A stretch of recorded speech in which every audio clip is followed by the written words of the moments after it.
We're also streaming this live on standardmedia.co.ke and on our YouTube channels as well. Talk to us on our social media pages at KTN News KE, at KTN Home _ at Dennis Aseta across all the social media platforms. But now, tonight, Kenya Kwanza has rejected Azimio's proposal to host bipartisan talks at Nairobi's Serena Hotel, expressing concerns over wasteful expenditure.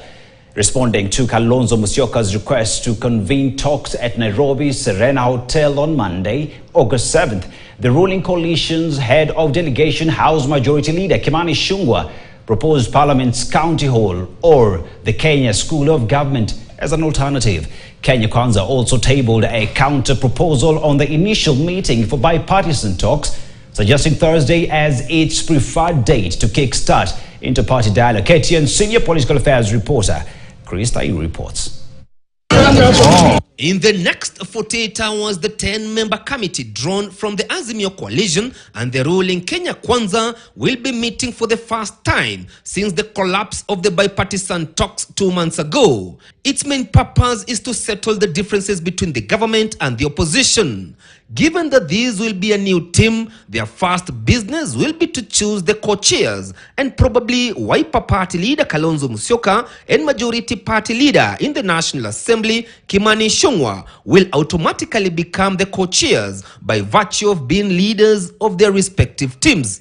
The second agenda will be to agree on the committee secretariat before moving to the working framework and later the agenda on the table. According to Azimio, the high cost of living and the audit of the 2022 elections must be part of the agenda. Kenya Kwanza is, on the other hand, opposed to this. Let them get President Olusegun Obasanjo to confirm whether what is in my statement and not facts.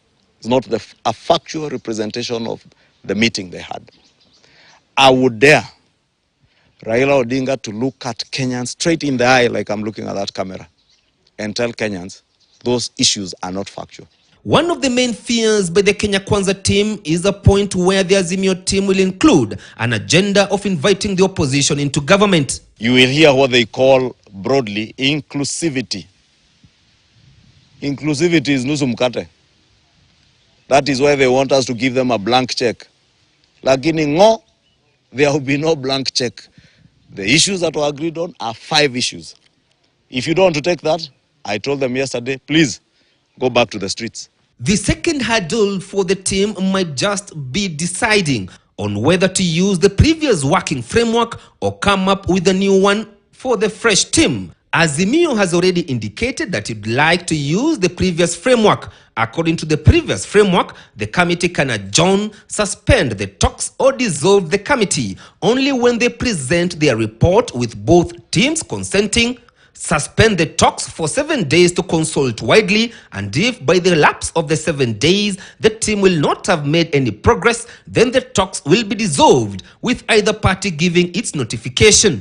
Na sisi tunaomba wananchi ambao wanasupport pande zote mbili wawe watulivu. Kenya Kwanza mkwe watulivu, Azimio wakwe watulivu, tuachie hawa wangwana waende kumenyana katika mazungumzo, watuletee habari njema ya kwamba amani imeshapatikana. Tupatie rais wetu nafasi ya kuliongoza taifa letu la Kenya.